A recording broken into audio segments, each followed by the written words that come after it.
That game was the definition of a roller coaster. A lot of ups, a lot of downs, a lot of everything in between. Let's talk about it all today on Locked On Tigers.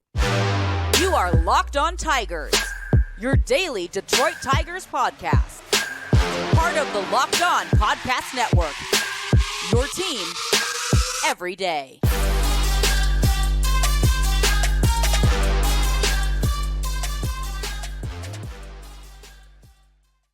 What is up, everybody? Welcome back to another edition of Locked On Tigers. I'm, of course, your host, Scott Bentley. Today is Tuesday, June 20th, 2023. Thank you so much for making Locked On Tigers your first listen every single day. We are free and available wherever you get your podcasts, including YouTube, part of the Locked On Podcast Network, your team every day. Today's episode is brought to you by Game Time. Download the Game Time app, create an account, and use code LOCKEDONMLB for $20 off of your first purchase. Last-minute tickets, lowest price guaranteed. Well. The Detroit Tigers win 6-4 at home against the Kansas City Royals in a game in which I was not looking forward to talking about for about the first 6.5 innings. And then Kerry barrels, baby. Just another hit. Kerry Bonds comes through with a capping off wow. He's just... Talk about a dude on a heater. Ever since coming off the IL, his stats on the year, he's now a 280 average and an 842 OPS on the season.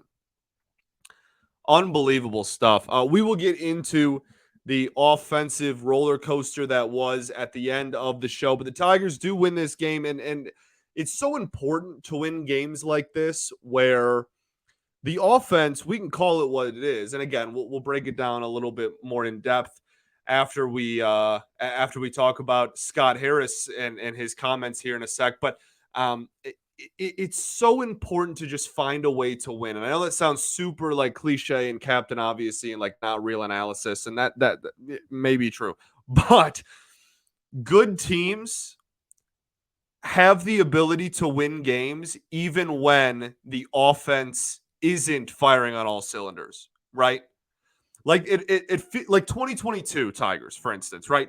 Everything had to go right for that team to win a ball game, especially at the plate. Everything had to go right. The heart of the lineup had to come through. They needed to draw walks at the top of the lineup. They needed production from 5 through 9, which they like never got. But that's what it took to win games last year because that's how dreadful that product was.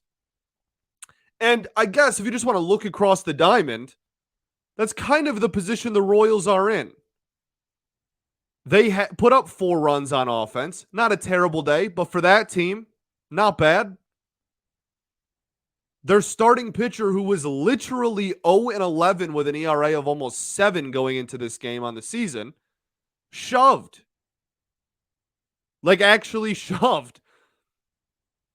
And then the bullpen blew it. Like, there are when teams are at the bottom like that, and when you're not good, you need everything to fall into place to get wins. And the really good teams can still pull off wins even when not everything is going right. You're not getting a ton of production all around. And first game of a series against an inferior opponent, I could go on and on and on. It was just so unbelievably important to win this ball game. Tigers have now very quietly won 4 of their last 5 games ever since stopping and breaking the 9-game losing streak. And so here we are. Fun stuff. Actually, that's not true. Not since breaking the losing streak. Since after the doubleheader. They've won 4 of 5 since after the Atlanta Braves doubleheader, in which they lost twice in. So solid all around, and they're over 500 is what I was going to say since breaking the losing streak there. So solid all around. We'll gladly take it. And there's a lot that did not go well in this game. We're going to talk about it, I promise. But just such a good feeling, to win a ball game like that. But so important, so important to win a game, even when everything wasn't exactly sunshine and rainbows. You feel me? Okay, let's talk about Scott Harris because he spoke to the media today before this game. I believe he spoke for 10 or 15 minutes at most. I obviously was not in the room there, but so all of these quotes are via all of our fantastic beat writers. I mean, Evan Woodbury, Chris McCoskey, Evan Petzold, Cody Stavenhagen. I think that's everybody. If I didn't, I'm sorry. If that's not, I'm sorry. But we have a fantastic beat for this team, and they provided a lot of quotes to the public for Scott Harris's media availability. So that is where all these quotes are coming from, is those beat writers. I, you know, not anything like huge of substance. I know a lot of people, anytime the guy in charge talks, it's big news. Absolutely, that's true. But it didn't really get a whole lot out of it. Made a comment about, where do I want to start?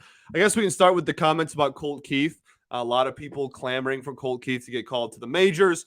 He said something along the lines of, basically, I wouldn't hold my breath about him going to the majors. But he also made a comment about how he would prefer players in AA to get experience in AAA before getting called up, although he's also not against going straight from AA to the majors. A whole lot of fluff like that. Okay, cool. I would prefer not, but I'm down. Okay, so nothing. Great. Really, that's why I take a lot of these with a grain of salt, unless there's like a huge quote that really sticks out to you. Most of this is just GM speak. He talked about Austin Meadows rather. He's going through process, program, etc. down in Florida. He said he's staying in shape and whatnot, but there is no update about like a possible return, so nothing really new there. He made comments about Eduardo Rodriguez. Basically, that one was a little bit more of a cliffhanger. That one he said Eduardo feels great, but he said that Erod, there would be a more concrete update about where he's at in his progression tomorrow. As you're listening to this today, I guess on Tuesday, I believe the Tigers are releasing their weekly medical update. Their PR team puts out there, so that will be out there, and apparently there's going to be an update on Erod on that. So we've kind of just said like, yeah, he feels great. Stay tuned till tomorrow for that update. Said that he's still looking for a general manager, which, fine. I don't really care. We went over this in the offseason, but the GM of this team will not be calling the shots. Scott Harris is the man in charge. A general manager at this point is basically Scott Harris hiring a right-hand man. Okay, I want to make that very, very, very clear because I was asked that a lot over the offseason, and it's kind of a weird, confusing concept. President of baseball ops that's top dog. Everything will go through Scott Harris. He will be in charge of everything. General manager at this point is essentially just right-hand man to Scott Harris. So it's not like he's bringing in someone else to run the show or call the shots. That won't be happening. This is Scott Harris's team. But he said that he still plans on hiring one, but isn't anywhere close to hiring one right now. So honestly, it wouldn't surprise me if we just went through the entire regular season without hiring a general manager, and that was kind of a project for the winter. What else? I feel like that was pretty much it. Oh, they asked him about Nick Maton, just because Maton still gets everyday at bats despite hitting 150 or 160 or whatever he's at currently. And he again, like nothing we haven't really discussed on here. And I don't say that like braggingly. I'm just saying like pretty fluff, middle of the road type of stuff. Like it really is just I I guess I hope I'm not putting out fluff middle of the road stuff, but that was worded poorly on my part. But just like stuff we already know. Like he says he's trying to make adjustments. Okay, we know that. He said that everybody throws him the same thing. We knew that. We've been talking about that since the first week of May. Said that he just wants him to get more at bats. There's not an immediate replacement behind him. All knew that. Talk about that often. So, yeah, nothing really new on that. Didn't really get a whole lot out of him as far as that goes. Then the only other thing I really want to talk about with this was he acknowledged how many injuries the starting rotation has had, and that's no fault of anybody's. That's just really unfortunate. Says it's not an excuse. It's an observation. You like to hear that, I guess, but he wasn't going to say it's an excuse. He was never going to say that. But solid kind of said that the injuries have opened up the door for people like Joey Wentz to continue to get work, and pitchers like Reese Olson, who we'll talk about his performance later on in the episode as well. So the only other thing, and then we'll get to our break, and then I promise we'll get to the actual ball game that was played. The only other thing he really mentioned, this one was the one that continues to raise my eyebrow, was his comments about Spencer Turnbull. I guess for this one, I'll read you the exact quote and not just paraphrase. He said, quote, Turnbull is really talented. You guys have heard me talk about him on the record quite a bit already. We just need to get him healthy. We need to get him pitching so that we can see it. Beyond that, I don't really have any other information to share. That situation is so weird. We talked about it when it happened, and I guess we haven't really talked about it in a while just because he hasn't been pitching. There's really no reason to bring it up every day, but the way that whole thing went down, like he goes from pitching to demoted to then on the IL, and that happens right after he switches agents to become a Boris client. And Boris says he talked to Scott Harris and matched up his medicals with the team's medicals. And like, it's all it's not like fishy or shady or anything. Like, it's not, like weird in that sense. It's just, it's strange. And I can't recall ever really hearing about a situation quite like this. I feel like if we were like a New York Yankees or Boston Red Sox, LA Dodgers, like huge market, that would have been like nationally talked about news at one point. Like, that's how weird I think this is. So we'll keep tabs on it, but no other information to share at this time. I guess nothing's really changed. So weird, just really, really weird. Turnbull, I mean, obviously had plenty of struggles before landing on the IL, has great stuff. We know what he's capable of, but has always struggled with command. So we'll see what happens when presumably he comes back from being injured. I guess we're going to go under the assumption that he is in fact injured.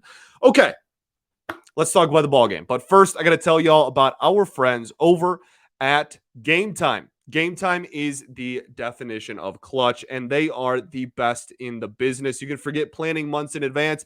Game Time has deals on tickets right up to the day of the event. Get exclusive flash deals on tickets for football, basketball, baseball, concerts, comedy, theater, and more. The Game Time guarantee is also a very cool feature that Game Time offers. Well, you can promise and guarantee that you will get the best price, because if you find tickets in the same section and row for less, Game Time will credit you 110% of the difference. You can get images of your seat before you buy, so you know exactly what to expect when you arrive. You can buy tickets in a matter of seconds, and they go straight to your phone. No digging through your wallet, your purse, etc. Tickets just sent straight to your phone. All right, so snag the tickets without the stress at Game Time. Download the Game Time app, create an account, and use code LOCKEDONMLB for $20 off of your first purchase. Terms apply. Again, create an account and redeem code LOCKEDONMLB for $20 off. Download Game Time today. Last minute tickets, lowest price guaranteed. All right, everybody, welcome back here. Segment 2 of Locked On Tigers. I appreciate y'all for tuning in. Thank you for making Locked On Tigers your first listen every single day. Shout out to the everydayers that do tune in every day. We'll be back tomorrow recapping Game 2 of the series against the Kansas City Royals. Yeah, let's go win a series, Why not? Okay, let's talk about this ball game. We're going to start with the offensive roller coaster. Jordan Lyles, all the respect in the world, major league pitcher, and was pretty decent at one point in his career.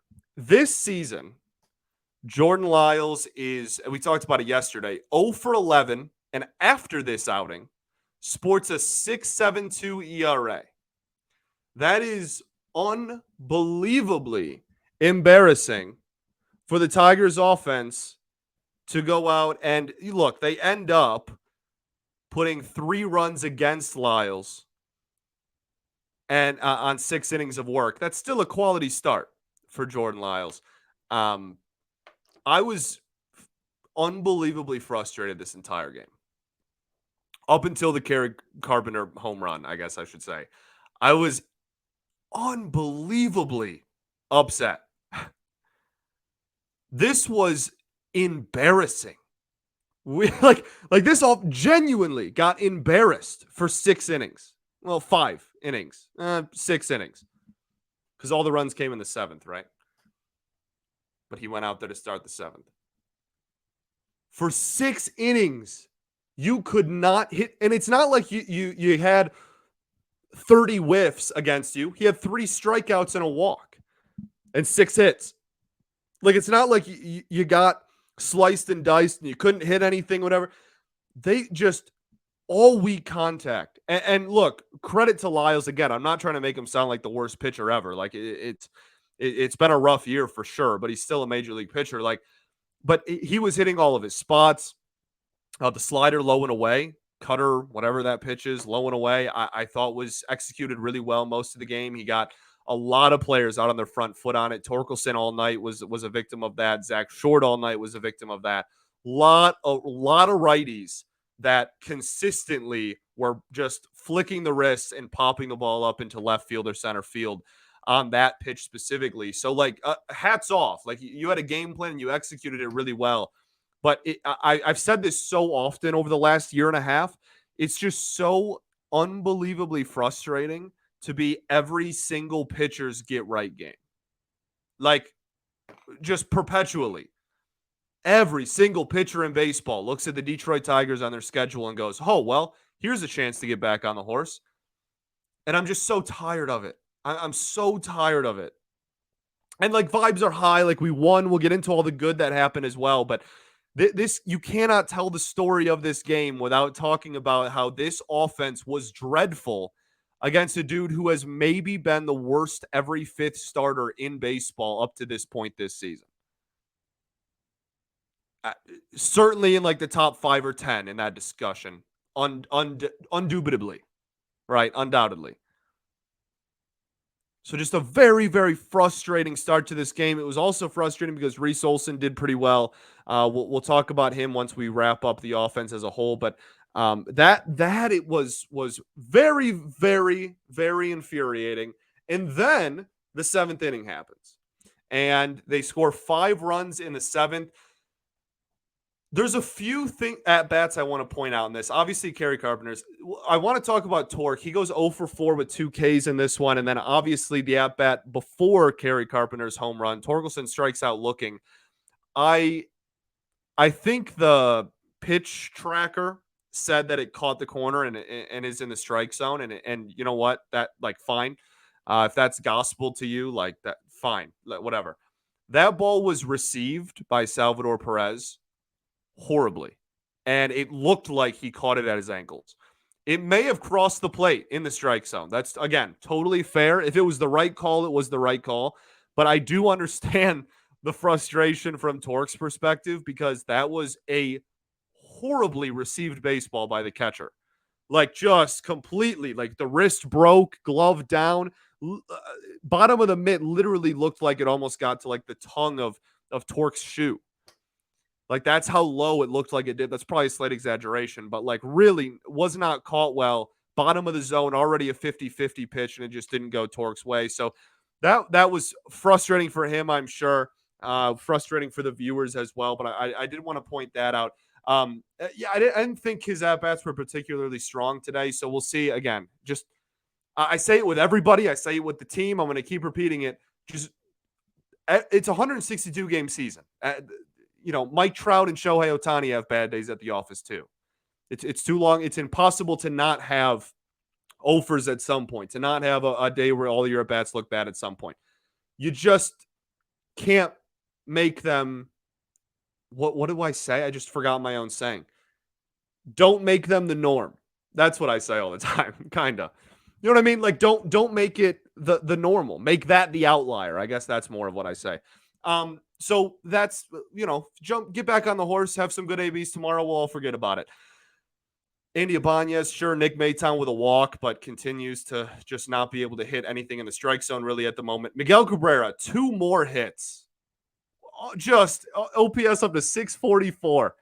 Love to see the big fella on a hot streak. Jonathan Scope crushes a double to left field. I thought he might have had his first home run in what feels like a year.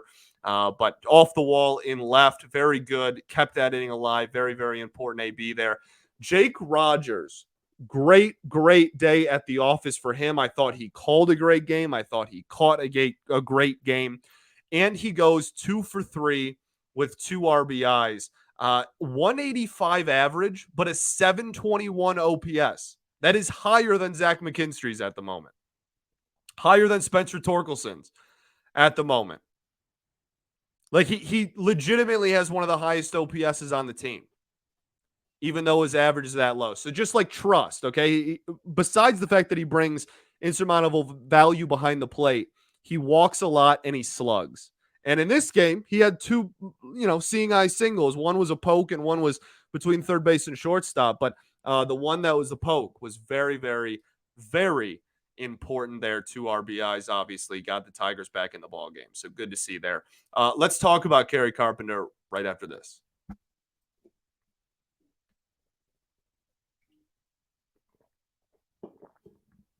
What's up, everybody? Welcome back. Third and final segment here, Locked On Tigers. Appreciate y'all for tuning in. Let's talk Kerry Carpenter, okay? Kerry Carpenter goes 1 for 3 with 3 RBIs and 1 walk. The 1 for 3 would obviously be the incredibly clutch 3-run home run in the 7th inning to give the Tigers the lead. We say it all the time here. If you're not going to get runners on base consistently, if you're going to be awful with runners in scoring position, the one thing that can bail you out, and if you aren't every day or you're tired of me saying this, and I apologize, but also not really, the one thing that can save you and is the ultimate trump card to all of that is power. And that's why the game looks the way it does these days. And that's why it's the ultimate safety valve.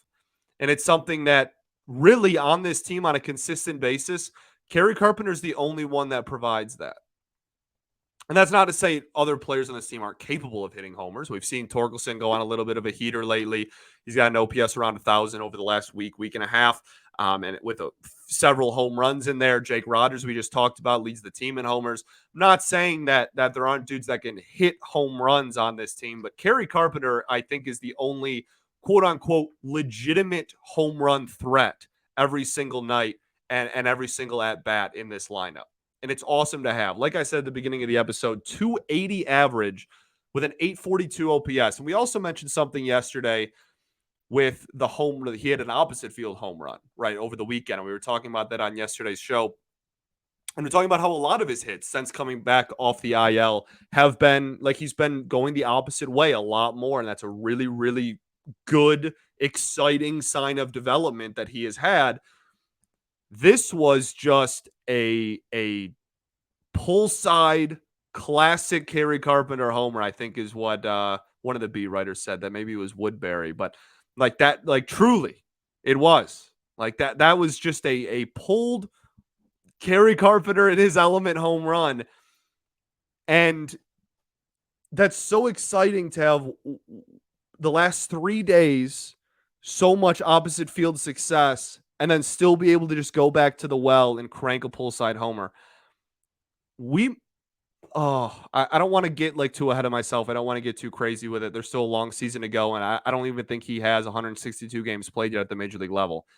But the strides this dude has taken in his development from April of last year, when he was a nothing prospect in Double-A, to now is remarkable. They should write novels about it. And the Detroit Tigers organization deserves a boatload of credit. And obviously, Kerry Carpenter deserves an incredible amount of credit. Incredible amount of credit. It's a story that is remarkable. And if he continues to just now spray the ball all over the field with success and still with power. He had a walk today. When he first got called up, right? It was last year and even at the start of this year, it was, you know what? This dude can hit right-handed pitching when they throw fastballs. And he hits those really well, but needs to work on lefties and needs to work on off-speed. Okay, well, now he's hitting the off-speed opposite field 400 feet. And today, he was sitting fastball, do not get it twisted, on that pitch, red changeup right down the middle, press the brakes just enough to be able to be way out on his front foot, but still have the power because he's Barry Bonds to pull that thing over the wall in right field. He's become an unbelievable asset to this team, and it's just an explosion. And like I said, the development of truly being able to take advantage of any pitch in any situation and spray it all over the field, which again, very small sample size of him successfully doing that. But ever since he's been off the IL, that's what he's been doing. He's been drawing walks. I never thought I'd see the day when Kerry Carpenter drew walks like this. It took him like a few months, and now he's drawing walks. He's never going to be a 15% walk rate guy, but like he's drawn a few walks since coming back off the IL too. Like he continues growing and learning and taking these huge strides in development, and it's so nice to see. So I'm not trying to get ahead of myself. I'm not trying to tell you that he's going to be like the Tigers' next 1,000 OPS hitter. I'm not trying to tell you that he's going to win MVP next season. Like I'm trying to take it in stride because again, a very long season. And at the end of the day, this is a June 19th game against one of the worst teams in baseball. But everything we have seen from Kerry Carpenter this year is just remarkable. He deserves a ton of credit. I just realized that I'm 27, 28 minutes into this and haven't even got to the pitching yet. So we'll try to get through that quickly. Rhys Olson started this game. Had a solid amount of whiffs in this one. I thought this was a good performance. I know some people were arguing online about, was this actually a solid performance or not? He goes 6 innings, 6 hits, 4 runs, but only 3 of them earned, 1 walk, 8 strikeouts, 2 home runs against. His ERA is now 5.59 on the year. This is a quality start, right? 6 innings, 3 earned runs. That's a quality start. And 8 strikeouts to only 1 walk. Really solid. The only gripe I have with this start is this is going to sound like if you didn't know I was talking about Reese Olson right now, and you were like, oh, what pitcher are you talking about? It's going to sound a lot like Matthew Boyd, okay? Rhys Olson's slider is nasty. It is a filthy pitch. It has the ability to get a ton of swings and misses. We saw it today. Ton of whiffs on it. 7 or 8 whiffs alone on the slider, like 15 on the game. Really impressive stuff, okay? But the way it's shaped, if it catches too much of the zone, it breaks right onto the barrel of the bat, right? So, and that's what we saw. Like we saw, and not even just like, I'm not saying, the 2 home runs against specifically, but all game, when that pitch caught too much of the zone, it was hit hard. When it wasn't, and it was at like the shins to the ankles, somewhere in that area, vertically, right? Swing and miss city. So that, and again, this is like what, his 4th or 5th major league start. This is not like a proclamation that he's just forever going to be that. He has a ton of time to develop. He has very good stuff. Very good. But the 2 biggest gripes I have right now are that you got to locate that pitch well, because we don't want him to turn into like, 2 of those are going to catch too much of the zone a game, and then he's going to give up a home run every game. And then the other one is just getting swings and misses on his fastball. He hasn't shown the ability to do that really at all at the major league level, and even down in the minors kind of struggled with that. So needs to find a way to get more swings and misses on the fastball, because it's a good pitch with movement. It doesn't really make sense to me that he can't get whiffs on it. And then keep that slider down. Keep it down and away from righties, and keep it at the ankles against lefties. Maybe backdoor, that's a little risky. Go backdoor against lefties. We'll maybe save that for later in your career. But I thought this was a really solid outing. I thought the pitch mix was really well. I thought it was a well-called game by Jake Rogers. I liked the change in elevation a lot, because that slider has the tendency to ride up sometimes and catch a little bit too much of the bottom of the zone.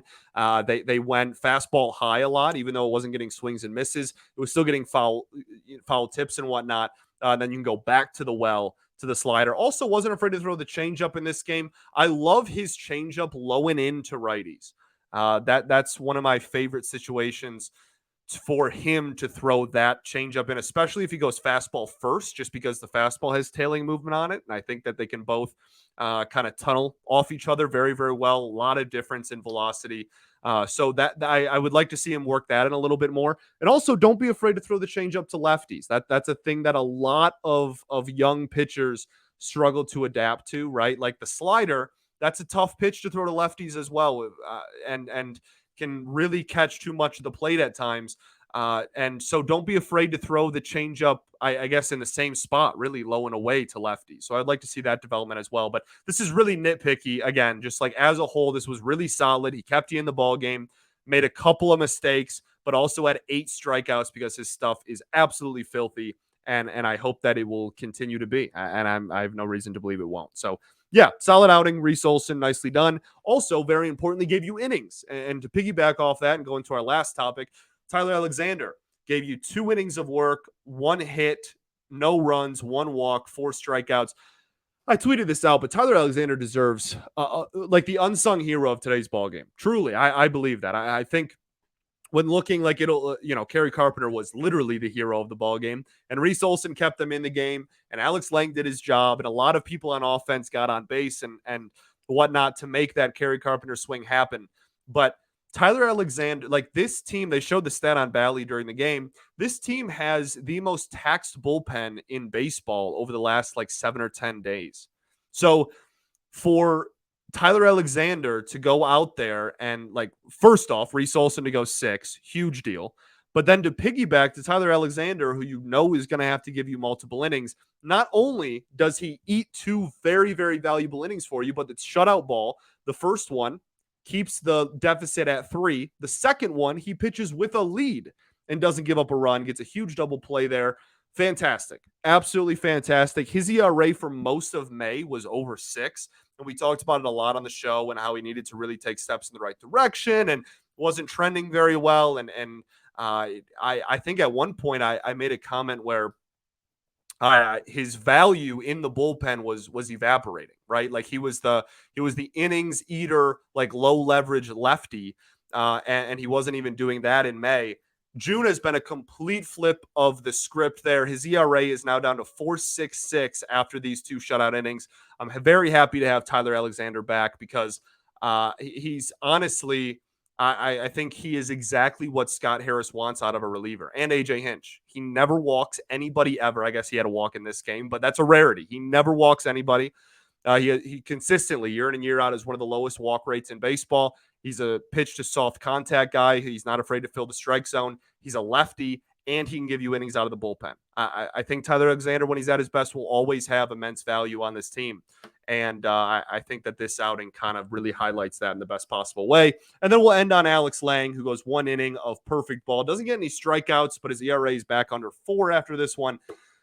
Just nice to see him not blow a game at this point. And I say that half jokingly, but it really is. It's nice to just see him go out there and go, good morning, good afternoon, good night. Like no funny business, no walks, no hit batters, no hits, didn't get crushed out there. Just threw the ball in the strike zone, no drama. And like, no strikeouts or anything. That's fine. But like, the biggest thing lately has just been he hasn't been able to literally throw the ball in the strike zone. And he did in this one. It wasn't his best swing and miss stuff. There wasn't really a pitch mix going on. It was just kind of whatever pitch you think you can get across the plate right now, brother. That's what I want you to throw.